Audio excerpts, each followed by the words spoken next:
everyone, and welcome to the Parliamentary Pavilion.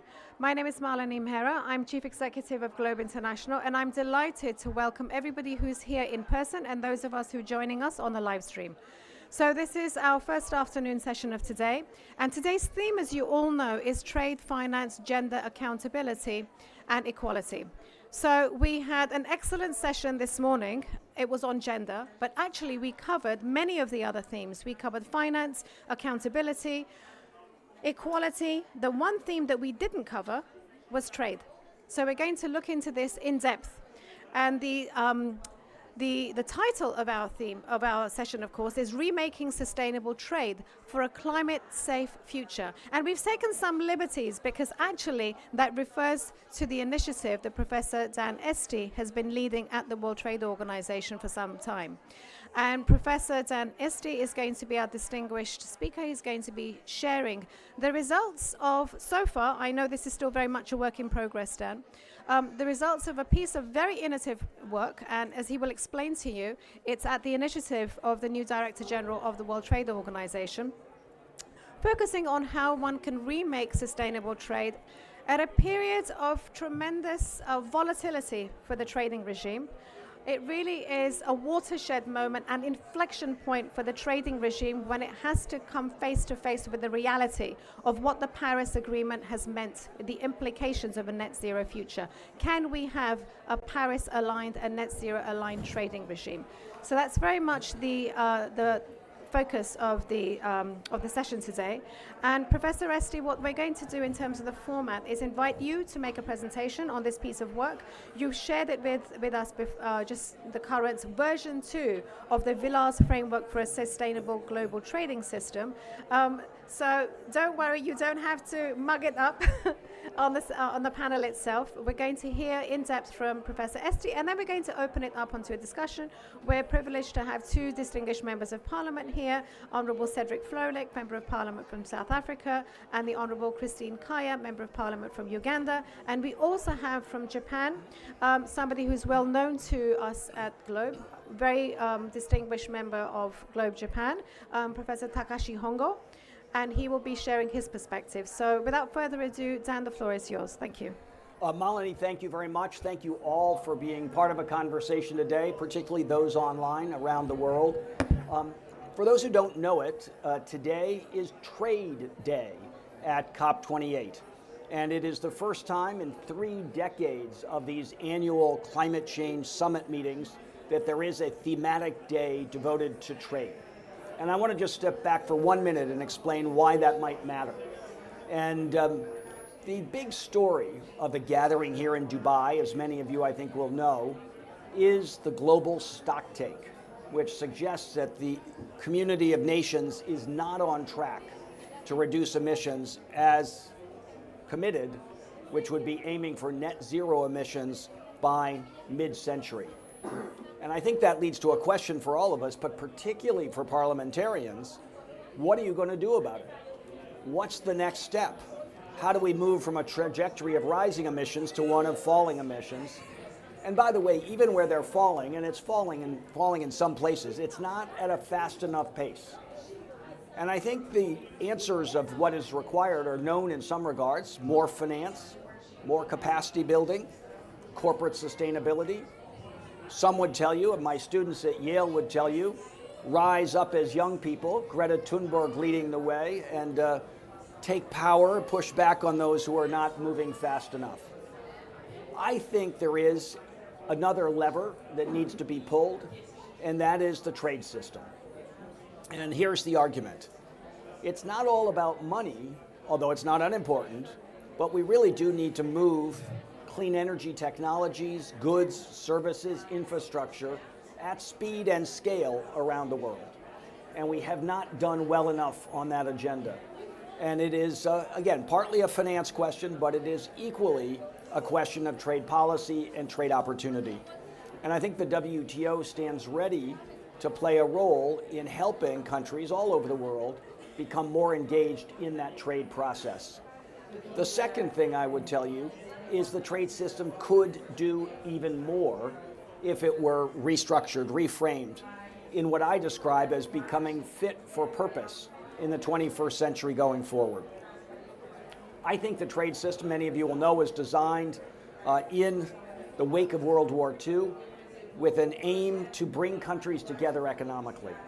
It was focused on reducing tariffs, creating a logic for economic cooperation, and the belief was that a sense of shared economic destiny, potential shared prosperity, would help hold countries together and produce peace and security, and not just economic opportunity. I think that logic actually held pretty well through most of the 20th century, but it began to fray in the last couple of decades. And the idea of peace and security, of course, has been dented by the Russian invasion of Ukraine. But I think the other thing that happened was in the late part of the 20th century, there began to be a sense the system had gotten taken over by multinational corporations. And we'd gotten away from a people-centered trade system to a big business-centered system. So one of the things that Dr. Ngozi at the World Trade Organization is most focused on is reestablishing that people are the center of the system and that the structure needs to be one that supports not just big business, but small and middle-sized business, and people not just as consumers, but also as workers, as citizens. And that process is ongoing. And what I've just shared with you is some related work done not inside the WTO, but by a network of academics, researchers, policymakers, supported by actually more than 400 people who've contributed to a series of conversations about how the trade system deals with various aspects of the sustainability agenda. So over the last year and a half, there have been 10 workshops on trade and climate change, trade and a just transition to a clean energy future, trade in agriculture and food systems, trade in shipping and transportation, trade and finance for sustainable development, trade and the social dimensions of sustainability, inequality, opportunity, gender, worker rights, worker impacts, public health. All of those have been part of the conversation. And from those series of dialogues, again, 10 in number, involving more than 400 people from across the world, large percent of the project being focused on bringing voices from the global south, I might add, we developed this reform agenda, the Villar Framework for a Sustainable Trading System. For those who are interested, there is a summary on the top of the desk over here.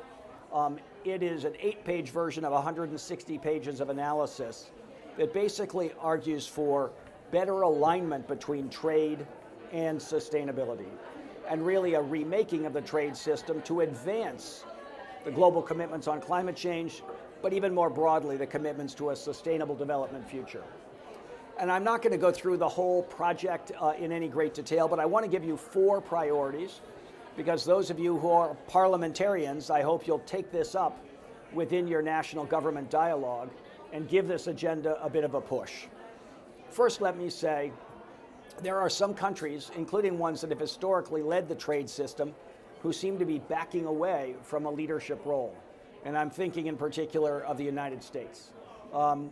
It doesn't take Donald Trump. We now see more than that in terms of the U.S. not willing to step up and hold the system together. And I think this reveals a very interesting reality behind the logic of reform. And it starts with the suggestion that the trade system was somehow stacked against developing countries. And there were some very smart people running around the world saying this. Most notably, a Columbia University professor, Nobel Prize winner named Joe Stiglitz. And he has said, developing countries, you're not being given a fair deal. I think Joe Stiglitz represents a disease I call Nobelitis, which is the theory that when you've won a Nobel Prize, you think you're the smartest guy on everything. Because in this regard, Joe Stiglitz is completely wrong.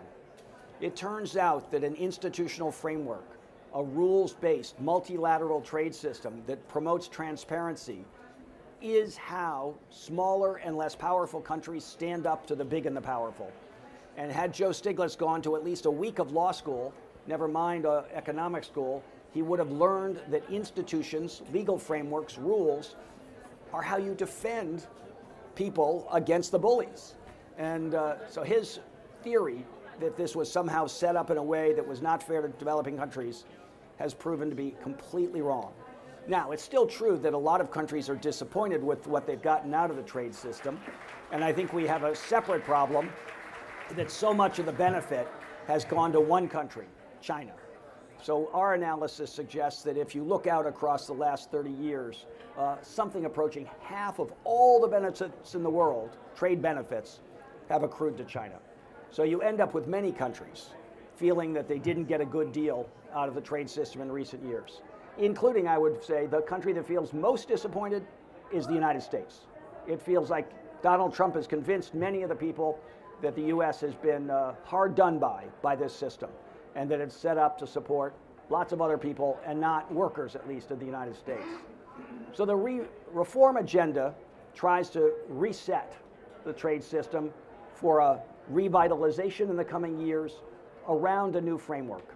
And that framework begins with the critical paragraph that launched the World Trade Organization in 1995. And that is the first paragraph of the Marrakesh Agreement that set the WTO in motion. And in that paragraph, there is this suggestion that the trade system is not designed to promote economic integration or economic liberalization, but rather sustainable development. So my agenda to the parliamentarians is to make sure your trade ministries go to the next big gathering, which, by the way, is in February, a ministerial conference of trade leaders that happens to be in Abu Dhabi. So the United Arab Emirates is hosting the COP meeting this week, and the so-called MC13, Ministerial Conference 13 of the WTO, in just 2.5 months down the road in Abu Dhabi. At that time, I do hope there would be a recommitment to this idea the trade system is about sustainable development. It's a simple declaration. It simply reiterates what's already there, but it reminds people of this potential. Number two, it would be good if the ministers were to say, let's make sure the trade system reinforces and does not undermine the global community's commitment to climate change action. And we know in particular that if we fail to support the efforts that are underway in this week here, there will be a severe threat to a significant number of countries, particularly those that are already in relatively hot regions. And we all know the science is becoming clear. 2023 will be the hottest year since temperatures were recorded. The month of July in many parts of the world was the hottest month ever recorded. Those that are doing the science of planetary boundaries are suggesting that 6 of 9 critical Earth systems are at risk of being transgressed. So there is a real need to get serious about climate change. And I do think now is the time to harness the trade system and say it needs to be part of the solution and not simply let go on its own. And in that regard, there are 2 big opportunities that I think the trade system could do. One is to ensure that the standards that are being set for sustainability are set in an inclusive, transparent, fair way. And for those who haven't been following this discussion in detail, I'm making an echo reference to what the European Union is doing in setting up something called the CBAM, Carbon Border Adjustment Mechanism.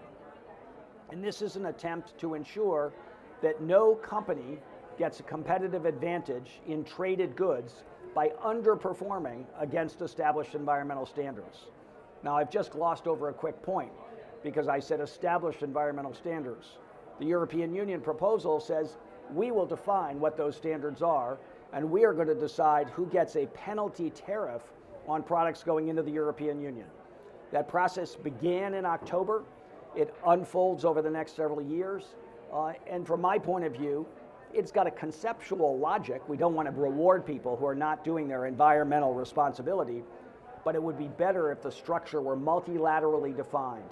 Standards worked on inclusively, the measurement of greenhouse gases associated with traded goods done on a protocol that's agreed upon by all, the price that's applied, a global social cost of carbon, not one defined by the European Union, and perhaps most importantly, there needs to be more attention to the question of equity. How do we ensure that developing countries are treated fairly in this process? So that is the agenda that we've put forward.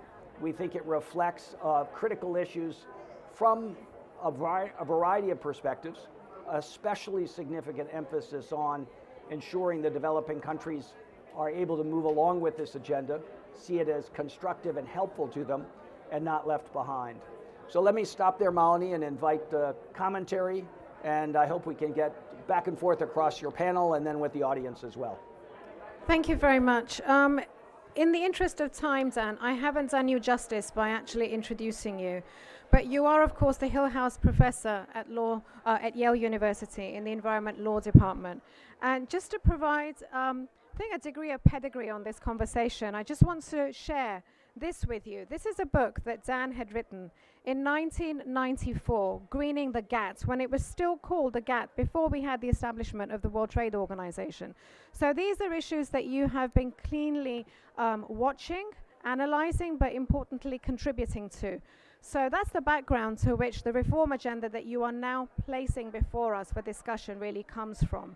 So let's do exactly as you said, which is to open it up, first of all, to the panel for their reflections, and then to the audience itself. So may I start with you, please, Cedric? Honourable Cedric Froelich, Member of Parliament from South Africa. No, thank you very much, Malini, and also good afternoon to everyone present and those on the online platform. It's once again a great privilege to sit with Professor Este.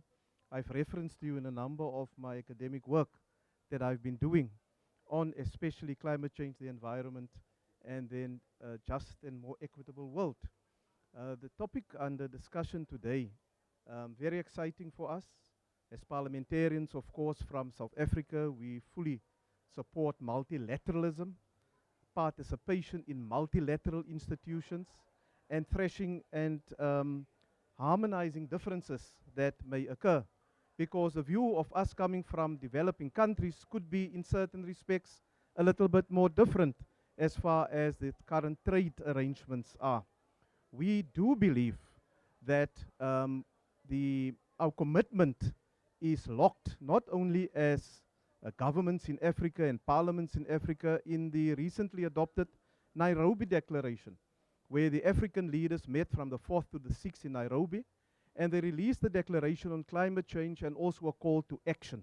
And in there appear most of the things that you have referenced and referred to this morning. So as parliamentarians, we are committed to do exactly that.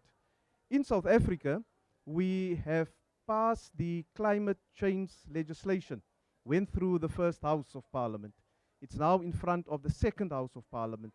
And a big element of that legislation will focus on trade. Regulations emanating it will focus on trade. And why do I say that? South Africa is a developing country, and we're still struggling with the triple challenge of poverty, inequality, and unemployment. And at the heart of addressing those three challenges is to bring about more jobs, green jobs. Our country is committed in terms of the post-COVID-19 recovery to a green recovery. And that is why we as parliamentarians are monitoring the implementation by government of the Green Climate Fund and the creation of green jobs. But there are certain threats also that we identify. And I just want to throw it onto the table. One of the threats is that my constituency is in the Eastern Cape province. There is a big motor manufacturer there. And we have a very good long-standing relationship with the European Union.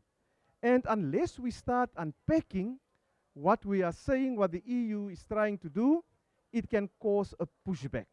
And the pushback will come from the workers.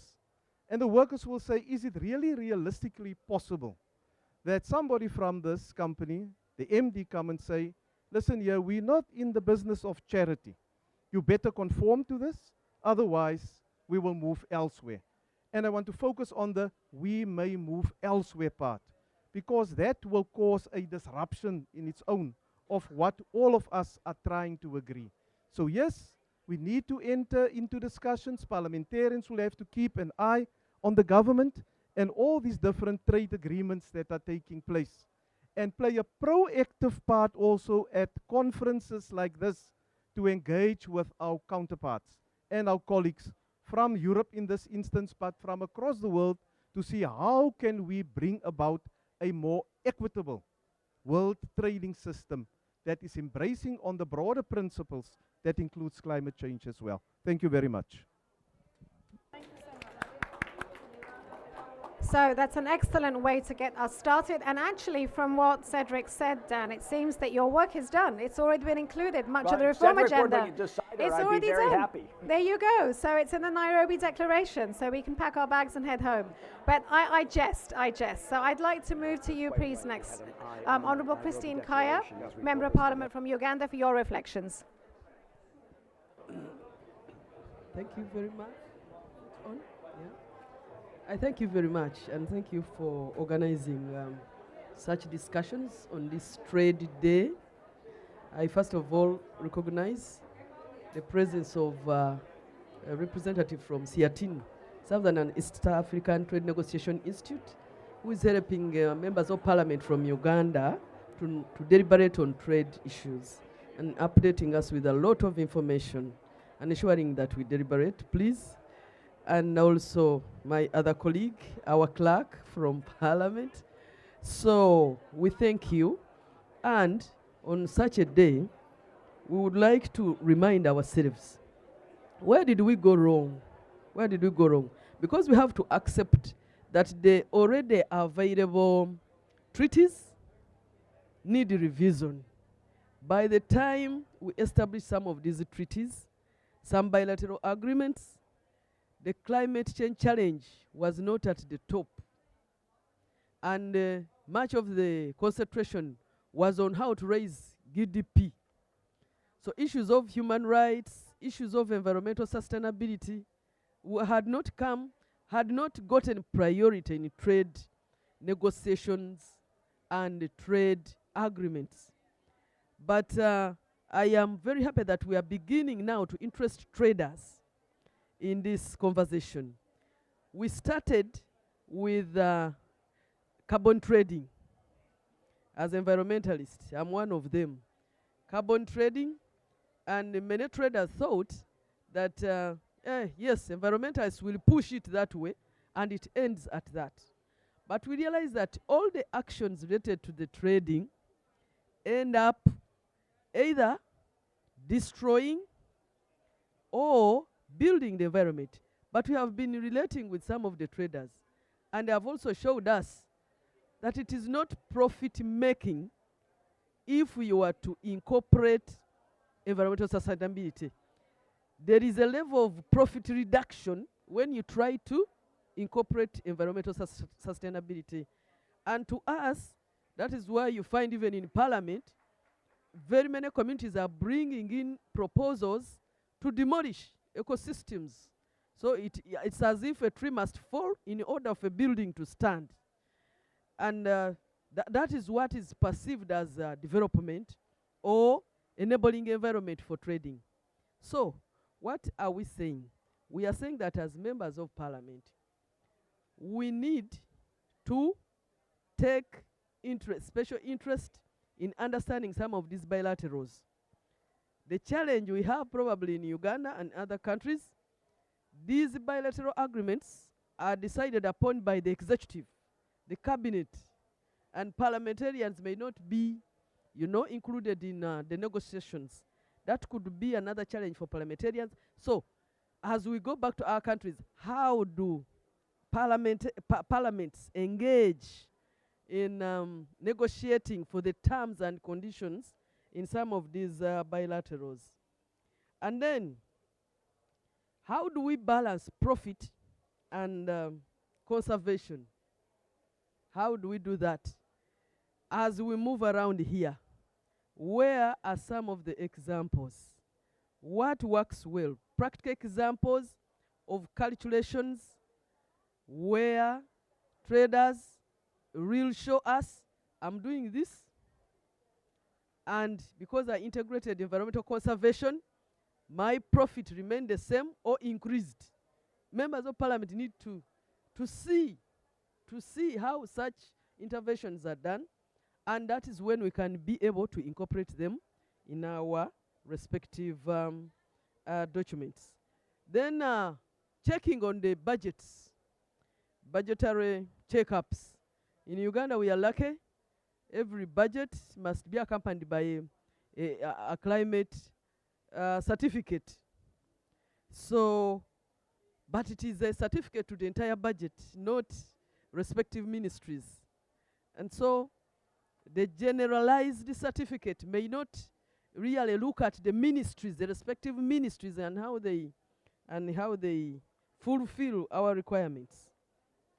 It is very important that in trade, I don't want to say that we reduce focus on how much GDP we are bringing in, but balancing GDP, human rights, environmental sustainability. That one will have to incorporate gender sensitiveness, because now different countries have ways of trading. But now, when we invite external people or external investors, how is it at home, back home? How do they incorporate our ways of trading to ensure that we move together? When you look at most of the dispute resolution mechanisms in trade, they are too much on the investor country resolution mechanisms, meaning that somebody comes and destroys the entire ecosystem, and then if we are to report, the case must be in his or her country and not in the respective country where ecocide probably has taken place. So such instruments like coming up with an ecocide instrument which incorporates local dispute resolution mechanisms are going to help us. Then inclusion. Look at carbon trading. Many even of our poor people are able to participate in establishment of ecosystems that can offset carbon. But transparency is becoming a challenge. Even what we can do, our people don't know. And we tend, to establish a lot of jargons, which sometimes even confuse our people. And it appears that carbon trading is for people from I don't know, when the local efforts can really do something about it. So transparency will bring in information sharing, and then our people will be able to take part. And this is part of carbon trading, but even in other mechanisms for trading. And so we are calling on ourselves to review all the agreements, to review all the bilateral agreements as members of parliament. The revision and the waking up of our executives is upon us. That one is in our power. We can do it. And remind ourselves that, please take note of this bilateral agreement. It is long overdue. It does not incorporate human rights, and it is besides environmental conservation. We can do that as members of parliament. And then the executive will be able probably to review it on their own, but at least let's wake them up. Like my colleague said, putting our governments on target. It is our work. So much as we shall not be able to influence the content, but reminding them about what we need in the content is very important. And so we also have to share information in our respective outreaches as members of parliament, as we mobilize people, as we come up with campaigning materials. We need to incorporate the issues of how trade can be made green. Some of those small statements make a change. I would like to stop here, but I pray that we take some lesson from this encounter. I thank you. Thank you so much. So that's really the first round. We're almost coming to the end of the first round, and there's a lot of food for thought. I think, Honourable Kai, one of the key points that you've made there is, of course, is the relative lack of empowerment of your own parliament vis-a-vis the international treaties, the bilateral investment treaties which are undertaken by the executive. And that's quite a different world to the one that you're familiar with, Dan, where you've appeared before the Congress on several occasions as an expert when it comes to these issues. But just to have that in mind, the different political profiles in terms of powers and authority when it comes to issues around trade. But we also had heard heard quite a lot about carbon trading, and I'd like to come to our final panelist, please, to Takashi Hongo-san, because of course this is an area that you are very much involved with as an expert. Yeah, thank you very much giving the opportunity to talk about here. This is my great honor. So I am advisor to Globe Japan as an economist, and also my main job is senior fellow of the private company's think tank, in-house think tank, and also I am a board member of the International Emission Trading Association. So different hat I have. So my point of view here is just my personal view. So firstly, as Professor Etsi said, the trade is a very important instrument for accelerate the decarbonization. And maybe trade will be a good solution for decarbonization, but something we need to remind for using the international trading more. So I would like to say 3 points. So first point is free trade. So the free trade is good for the pushing the decarbonization, because the equipment, resources, material, knowledge, many things, if these things would be traded internationally, maybe the globally cost would be down. So this is an important basement. But one concern from business perspective I'd like to introduce is geopolitical risk. So now if the equipment supply are disturbed by the geopolitical risk, for instance, PV equipment stop export from a country, then many countries are very much suffers from it. And also the critical minerals, and also for digitalization purposes, it's a semiconductor, and the biofuel as well. So many important the resources, equipment are traded internationally. That is a kind of basement of decarbonization scenario. Just one example I'll show you is International Energy Agency's net zero scenario. So by 2050, net zero, that is the essence of the IEA's scenario. However, if the global corporation, without the global corporation, the net zero, timing of net zero would be changed to 2019, from 2050 to 2019. So this is a very important evidence for having international cooperation. And the second point is regulation. So I provide my personal advice to Global Japan. Carbon pricing is important. But if only Japan and increase carbon pricing, maybe trade competition would be deteriorated. So similar situation is now EU.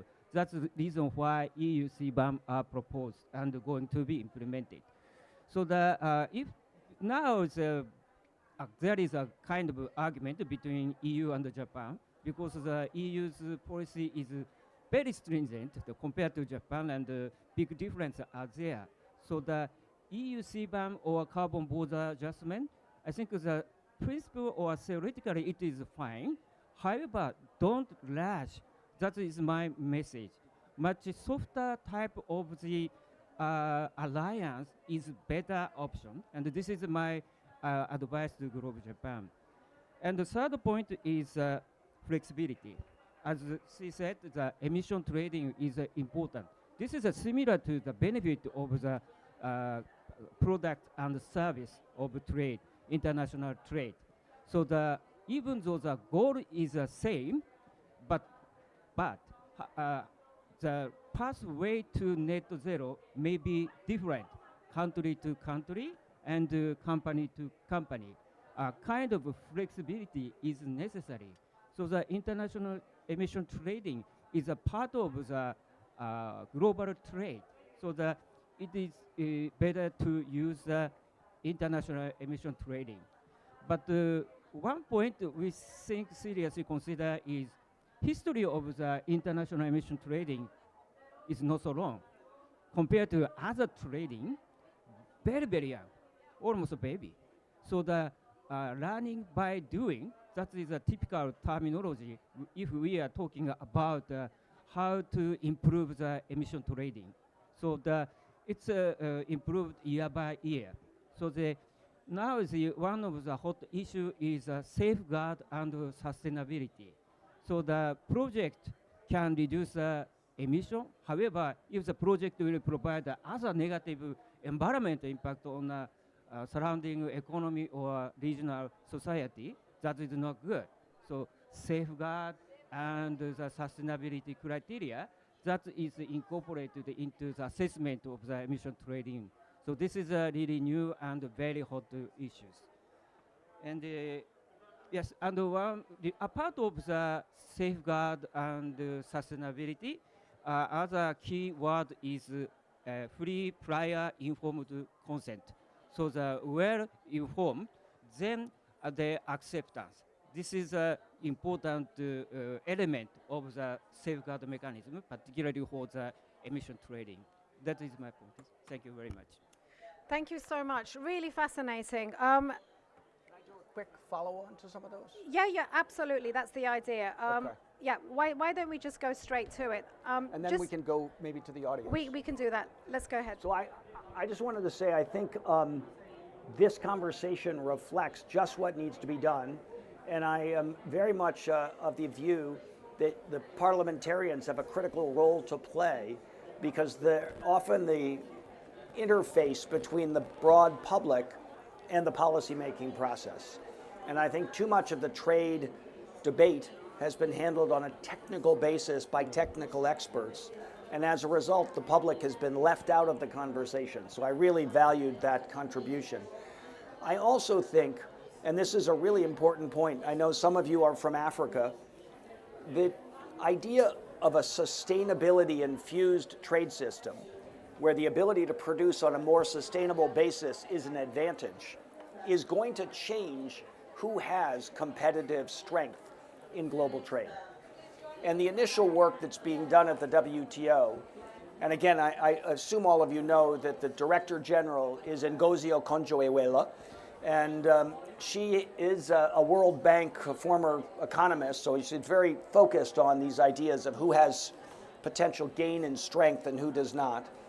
And the work that's being done by her economics team is suggesting, and this is preliminary to be worked through more, but there is an interesting green comparative advantage change that is likely coming. Because some regions of the world are going to be better positioned to produce on a sustainable basis. Some of them have more access to critical minerals. Some of them have more solar power potential, more wind power potential. And the initial research suggests that the region that gains the most is Africa. The region that gains the second most is Latin America. And so in some regards, if your region is likely to be strengthened, you want to figure out how to embrace this agenda. Of course, there are some issues to be addressed, because if the European Union defines all the rules its way, the system will not be as beneficial as it could be to the developing world. But if you say we don't want to talk about it, then the European Union is going to run ahead and do their own thing unilaterally. And frankly, that will be, I think, trouble, not only, by the way, for Africa or for other developing nations broadly, but it will be trouble for Japan, it will be trouble for the United States. But I think the European Union is ready to face trouble because the politics in Europe are so strongly in favor of advancing a clean energy future or a sustainable future. So they're willing to go ahead even if it brings a pushback from many others. But I do think the answer, as I think all three speakers, all three commentators have suggested, is engagement, is to take up the issue, be part of the conversation, and try to shape it. I would also say that this is the moment to do it. There is no time for delay because the European Union is moving fast. And I think there is never going to be a leader of the WTO as sensitive to this agenda as Ngozi Okonjo-Iweala. And so if you want to have someone who is there as your friend steering the process, now is the time. And I did want to just reiterate this upcoming WTO ministerial conference in Abu Dhabi in February, MC13, is a moment where there's got to be progress. And I think that progress is going to have to be driven by developing countries, because the US is going to be sitting on the sidelines, I predict for you now. The European Union would like to lead, but a lot of people, as the professor has pointed out, are hesitant about giving European Union the driver's seat on this conversation. And I think China would like to lead, but they're in a difficult place. A lot of people wouldn't trust them to set up the rules. They've already taken advantage of the system to a huge extent. So it means that the system is going to be flipped on its head, in my mind. And the countries that have traditionally thought of themselves as not empowered, as Malini was saying, must step up and assert that they are in a position to lead. And I do think it's not only Africa. There's extremely good leadership coming from Latin America. Within the WTO system, the Committee on Trade and Environment, where a lot of these issues play out, is chaired by the Ecuadorian WTO ambassador, very good guy.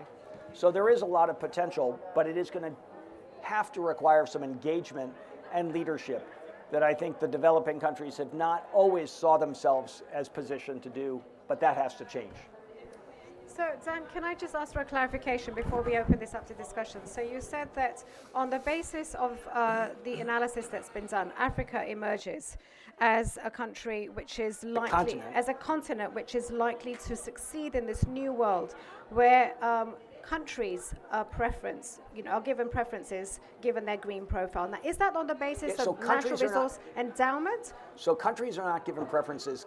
Companies will find themselves facing lower or higher border adjustment depending on how clean their own production is, how green it is. I'll just give you one concrete example to try to make this clear.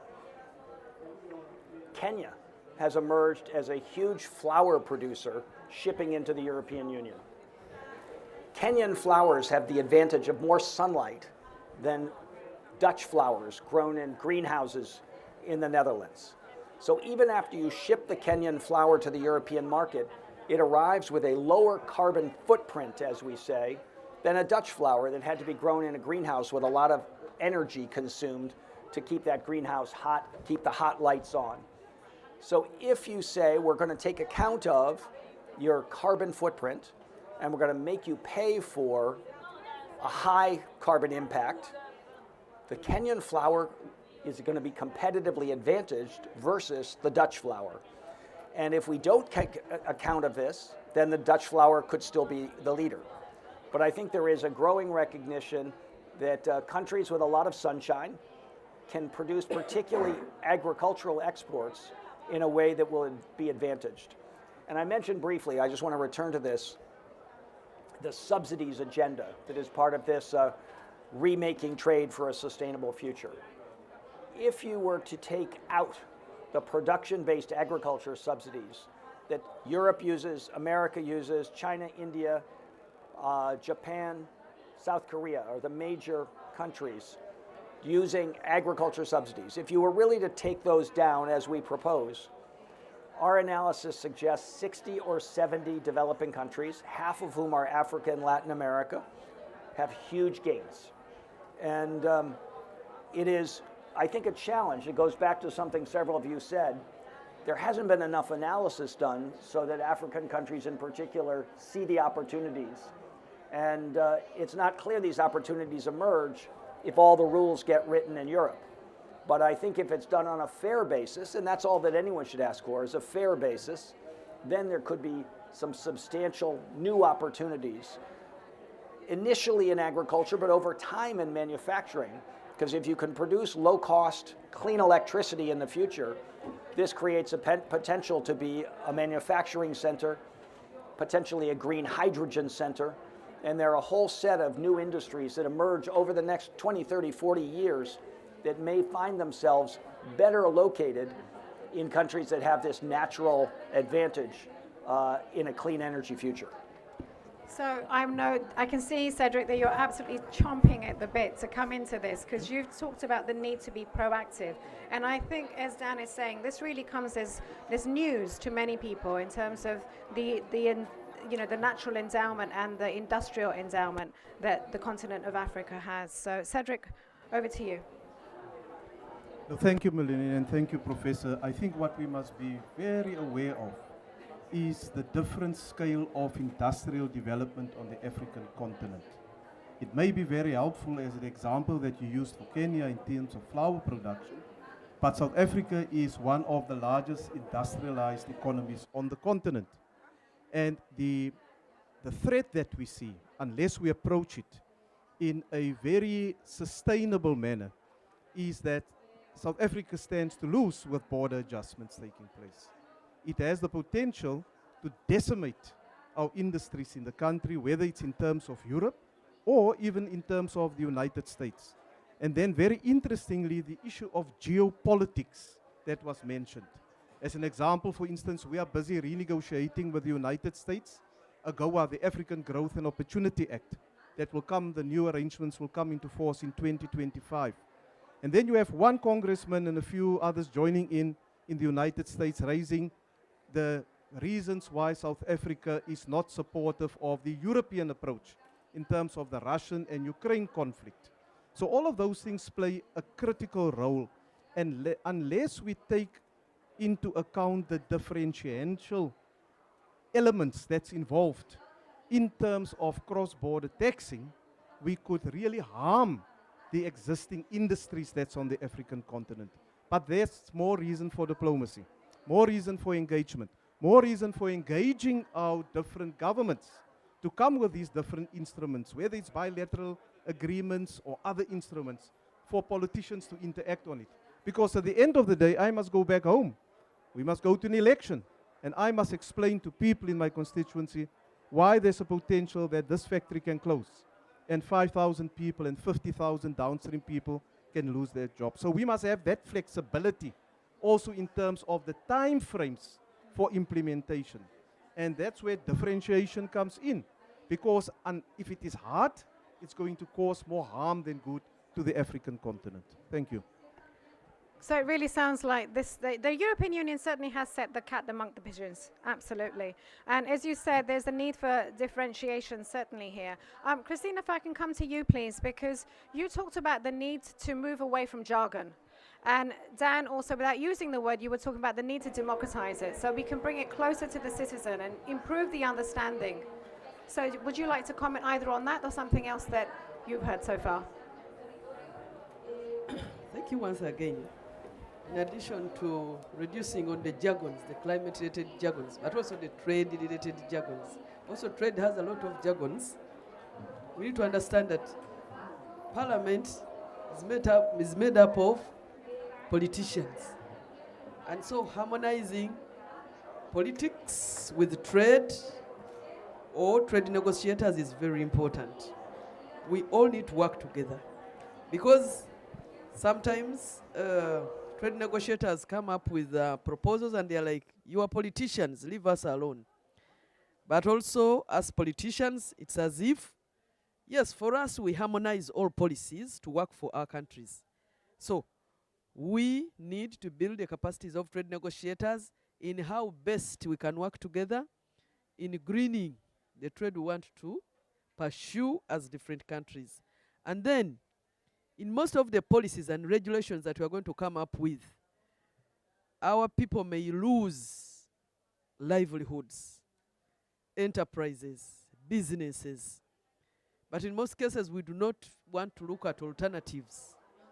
As parliaments, we have to fast track the establishment of alternatives for the people, for the business, for the enterprises, for the livelihoods that are going to suffer after we have revised some of these trade negotiation agreements and bilaterals.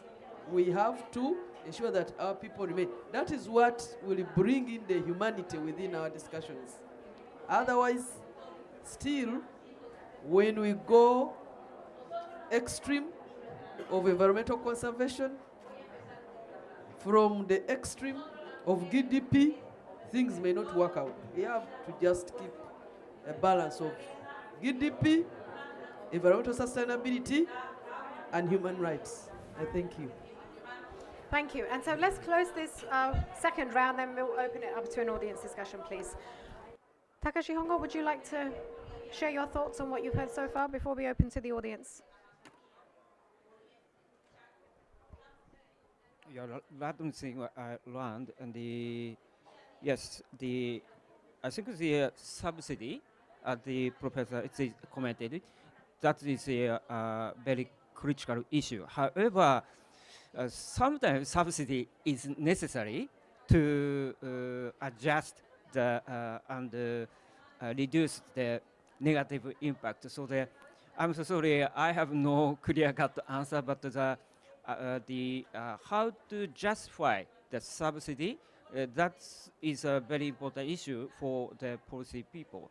But in that case, as Professor Eti said, the continent, but Marini said the countries. But also we have to think about much smaller community. So not 2 or 3 tiers, one more tier are there, and they all have different views. So no one single pathway or no one single policy is not practical. So I'm not a policy people, but I learned from today's discussion respect our neighbor or all the people. That is the first step to have a harmonization and to push the decarbonization. I'm so sorry, I'm not the policy people. So No, that's fine. Thank you so much. I'm just wondering, Dan, are we headed for a trade war? Because, we have with CBAM, for example, the Carbon Border Adjustment Mechanism. It's not that it's suddenly been sprung on the world. There have been several years of it being discussed. And so precisely that kind of, leaning into this discussion, it has taken place, but we are still at a stalemate. So just pausing that there, I have also a question for you to reflect on before, we have further input. The Paris rulebook was only just recently decided on. And we're here at a COP where we have still that Paris rulebook is still in its infancy. And Takashi, you talked about the emissions trading system still being very experimental. We are bound to make mistakes. So how can we safeguard ourselves, de-risking the mechanisms that are already being adopted in a more sensible fashion? So I'll just leave that for now, but let's open it up, please, for further thoughts. So Francoise in the back. Oh, lots of hands have gone up. Very exciting. Please do keep it brief. Thank you very much. I will be brief because I can see many hands are up. Please introduce yourself. Thank you very much. I'm François Mukiza. I'm a member of parliament from the East African Legislative Assembly, IALA, one of the 7 organs of EAC, a region bloc. I represent my beautiful and lovely country, Rwanda. So I'm here as a parliamentarian, and I would like straightforward to go to the question. And the question is kind of addressed to all the panelists, dear Madam Moderator, because I haven't heard clearly about accountability. Accountability is the key, and you know how, as members of parliament, we are passionate to ask the executive about accountability matter. I talk about finance, trade, gender, equality, and accountability, and also a question to maybe Prof. Dan and my dear friend Christine, straightforward to gender matters. I've been attending some courses, and at the field, especially as far as the women cross-border traders are concerned, they are having issues related to finance to make sure they are also part of the SMEs towards AFCFTA, is the African Continental Free Trade Area. They want to do trade, but they are lacking finance, they're lacking loans, they don't have collaterals because the land belongs to men. These are the issues we have to cater for as we go towards climate change. We are shifting from, just being ambitious to actors. And we are drivers, but we need to accelerate. Thank you very much. And that's such an important point to make on Gender Day, because 70% of Africa's food is grown by women producers. And Francoise works specifically on the challenges for small-scale female farmers of cross-border trading issues. So if I can invite the gentleman here and then yourself, please. Thank you. My name is Jomo Nyambi, Member of Parliament from South Africa. Greetings to you and the panelists. Well, to all of them, let me start by commending the inputs they've made. It's worth it being here, listening to them, sharing experiences. To all of them, my first question is, I'm going to take it from Paris to here. Any significant change that has been defined in terms of progress that they can share with us? But my main question is to Prof about this carbon border adjustment mechanism. As somebody who's from South Africa, in Africa as a continent, I have some few issues as challenges looking at this CBAM. The first one is that there's a view that this administrative burden of complying with CBAM is mostly an issue of the EU as the one that will be responsible for that. I want your comment on that one. The second one, that is more of a concern, is that the complex calculation method for embedded machine, looking at this CBAM, is that the EU can use it as a trade discrimination. And to me, it's a serious issue that I think it can take us back out of what we have done up to this far.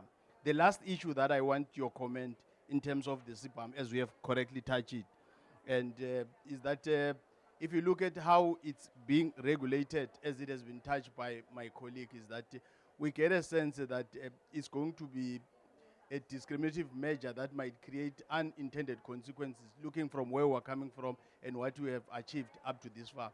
But I'm looking forward to reading your paper so that probably beyond this we can take forward this serious discussion. Thank you very much.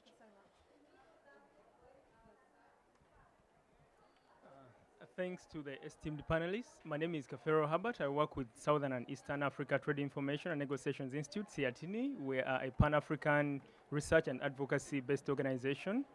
I have several questions and areas of clarification for the panelists to address. One is Mr. Takashi hinted on the fact that free trade has several benefits. But I would also like to inquire from him, when we look at trade liberalization, it has both positive and negative outcomes. And we all appreciate that most of the African countries don't have environmental, strong environmental regulations to regulate liberalization. So in your view, how can we regulate trade liberalization to get more of positive outcomes than the negative? Because as we liberalize, we attract all the industries. Some can be polluting industries. So how then can we regulate it? I'm going to have to stop you there because Professor Este has to leave at 5 minutes to 2. Just one last one. Well, this lady has a question also. So if I may just request you to... No, if I may just request you to ask your question, keep it short, and then that way you can exchange cards.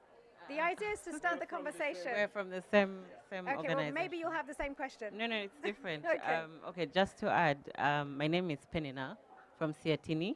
Mine was really about, we're talking about sustainable trade, and for the bit of sustainable fair trade, is that for Africa, where we look at trying to strengthen our infant industries, how best can we see to it that for CBAM, given that we are highly primary dependent, so we need primary commodity dependent. When we look at exports that we are exporting as Africa, we really do send raw coffee, raw products. So how do we then boost our industries to see to it that for the CBAM, we are not going to be placed in an area where we are unfairly trading in a system that is not going to be fair? Got it. Thank you so much. And I'm going to take one final question from the gentleman over there and then come back to the panel. Thanks. I'll be very, very quick. It's Dave Bryant. I'm also from the South African delegation, Member of Parliament. It's just a question following on again with the CBAM discussion to Professor Este.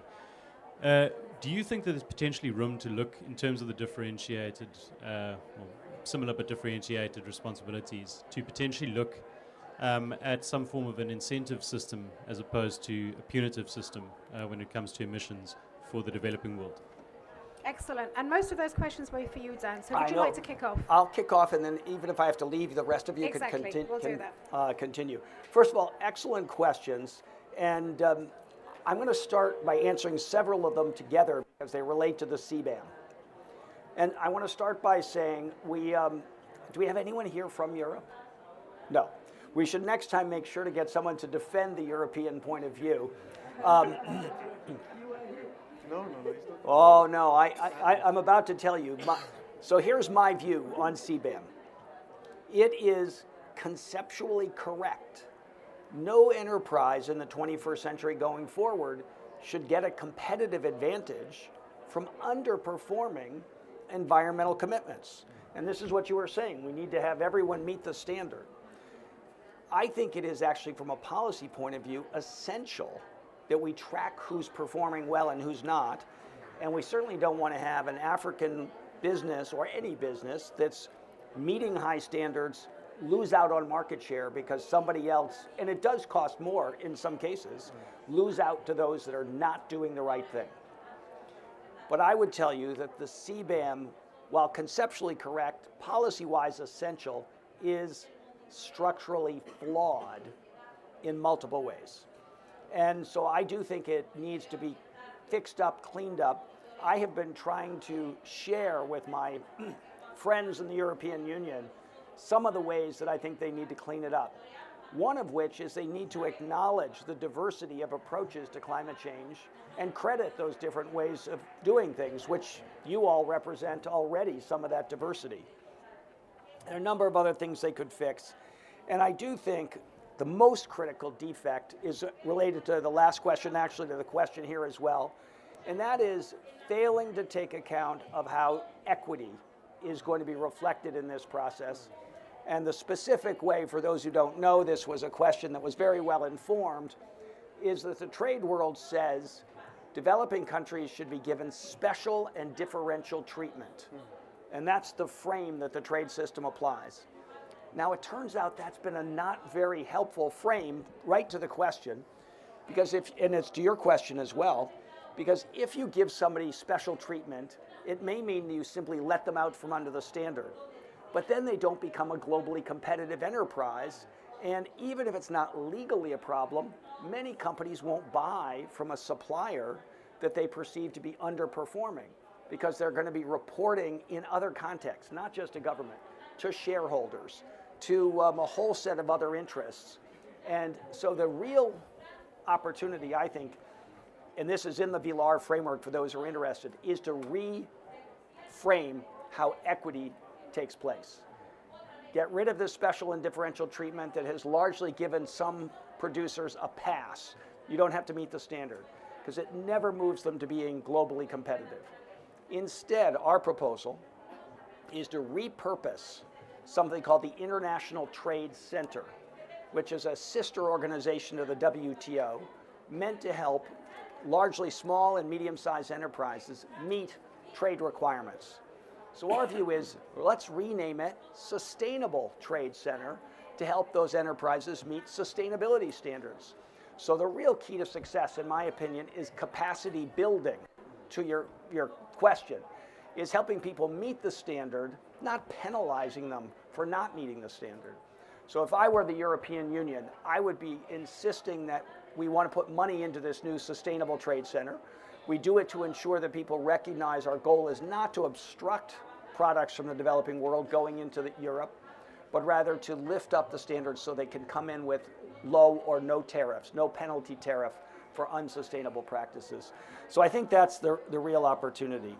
Let me just answer a couple of these other points quickly. I do think behind all of this is accountability. And so I think the issues raised around accountability, including the specific question around gender, is a very important one.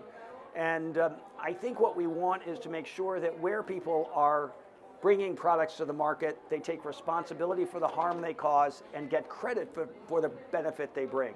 And we need a system reform to reflect that new reality. And I think the question around trade liberalization and how to do that in the right way is profoundly important for every country. Because if you simply are opening up markets, you may not get the results you want. You may not have your own enterprises doing well. And I think the core message of this VLAR framework is that the fundamental purpose of the trade system cannot be simply trade liberalization. It needs to be a structure around that promotes sustainable development. And that's the core. So let me stop there and say thank you for the opportunity to be with you. It's a special pleasure coming from the World Trade Organization to bring the message of Dr. Ngozi Okonjo-Iweala that there can be a remade trade system that works for all people in all countries, developing world in particular. And I hope some of you will really become champions for that reform in the weeks and months, and frankly, it may take years ahead. But it's really a pleasure to be with you. So Thanks very much. I know you have to rush to take Dr. Okonjo-Iweala to her next meeting. So anyone, by the way, who wants to see Dr. Ngozi, she will be speaking at the end of this corridor in the back main plenary session starting at 2 o'clock. Where are you going now? So I'm going to get her to bring her there. Very so, well timed. So, of course, this was completely planned by Dan and myself that this would happen today. But actually, this is so timely because we did try to get diverse delegations, but I think you were absolutely the most suitable delegation for the messages that you have shared with us today. So thank you so much. We are headed towards a green trade renaissance. So Dan, Molly, thank you. Thank you all. Thank you very much. Thank you. Pleasure. So if we can just take a few more minutes for your responses, please, to the questions. Why don't we, can we have the microphone, please? Nameka? The microphone, please. Thank you. Yeah, thank you very much for the very important question. Yes, trade, I think the both benefit and positive side and negative.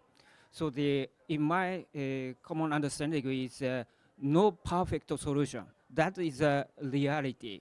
So from that point of view, if the solution provides a good benefit, however, some negative effect is there. So mitigation of the negative impact, that is a kind of important thing, and the combination, that is important. That is the point. And back to the CBAM, as Professor Essi said, the conceptually right. Yes, I think so. Concept is correct.